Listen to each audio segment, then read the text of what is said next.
at the very beginning, when I asked, why should we even spend time to understand the Chinese worldview, you made a very compelling case, and you also said it's not just purely an intellectual exercise. This stuff matters. So I want to talk a bit about that as well. We've talked a bit about what the Chinese worldview is. Now let's talk about what we make out of these insights. How can a country like Switzerland, but also other European countries, other countries in general in the world, create effective China policies based on that understanding?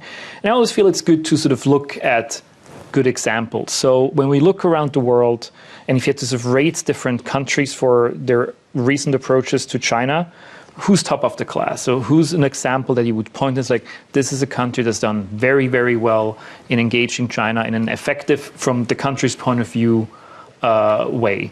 Which country is doing really, really well vis-a-vis China right now? Well, let me use some criteria first, because rather than me just being subjective, let me try and give you an objective set of criteria in terms of who's done well and who's done less well. What are the criteria, in my perspective, of an effective China strategy, given all the constraints that we've just referred to? Number one, in your dealings with China, never take a backward step on adherence to universal human rights as defined in the Universal Declaration of Human Rights of 1948. In other words, this is not an abstract thing. It's not just what the Americans think or what pops up out of a Republican focus group somewhere in Boise, Idaho. It's the UN Universal Declaration 1948, to which China is a signatory and a ratification state, something it's not moved away from post-49. And China, in fact, subsequently became a signatory state, though not yet a ratification state, to the International Covenant of Civil and Political Rights. So the key thing on the human rights question is anchoring the position we take with China on human rights in international law. And these are the two covenants which China has signed up to, not some abstraction in the back of our collective Western minds, if you know what I mean. And a quick point on the Charter itself. That is, the Universal Declaration, drafted in 1948 by Eleanor Roosevelt, but on her committee, senior Indian and Chinese officials at the time, reflecting other worldviews and other democratic and semi-democratic worldviews at the time. This is not just a Western invention, the 48 Convention. It would never pass today, for God's sake. The fact that we got it through in 1948 is a minor miracle. But it's there, it's in the fabric of international law. Second principle is not applicable to Switzerland, which is neutral, but for those of us who are allies of the United States, never take a backward step in saying we're allies of the United States. For all the American predisposition for episodic craziness, look at Trump. How did that happen? Okay. That was a walk on the wild side for all of us.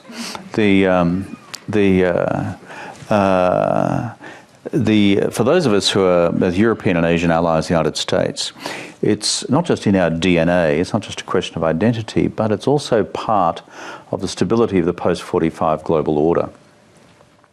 And so when the Chinese have said to me, and I've been Prime Minister, why the hell, Kevin, are you still an ally of the United States? Cold War's over, etc. I said, well, it may have interest to you, comrade, that the reason we're allies of the United States was that the Americans defended us against the Japanese in 1941. It had nothing to do with you. In fact, we were allies in the Second World War against Japan. But it is now so much part of the Australian DNA because of this combined wartime experience that it won't change. Principle number 3 is maximise your economic engagement with China to mutual economic advantage. These are principles for how you engage China today. Principle number 4, maximise our collaboration with China in the institutions of global governance, G20, UN Framework Convention on Climate Change, other institutions, the World Bank, etc. Because China is so big and can be so constructive in the way in which they are engaged in these institutions, we should be maximising that. And number 5, if you're going to pick a fight with China, and you're not a superpower, the axiom I would apply is an inelegant one, but it would be like this: hunt in packs, don't be a lone wolf, because lone wolves will get boom. So if you're going to have a disagreement with China, as for example the Conservative government of Australia did most recently on calling unilaterally for a independent investigation of the origins of COVID in Wuhan in 2019-2020, something I fully support. But pragmatic diplomacy suggests you'd wait a week, get on the telephone, and you'd ring up another 20 or 30 democracies around the world and say, why don't we make this a joint démarche together, rather than just saying, well, I'm the Australian government, I'm just going to go out there and say this myself.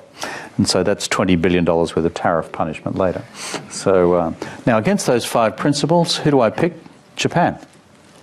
Interesting.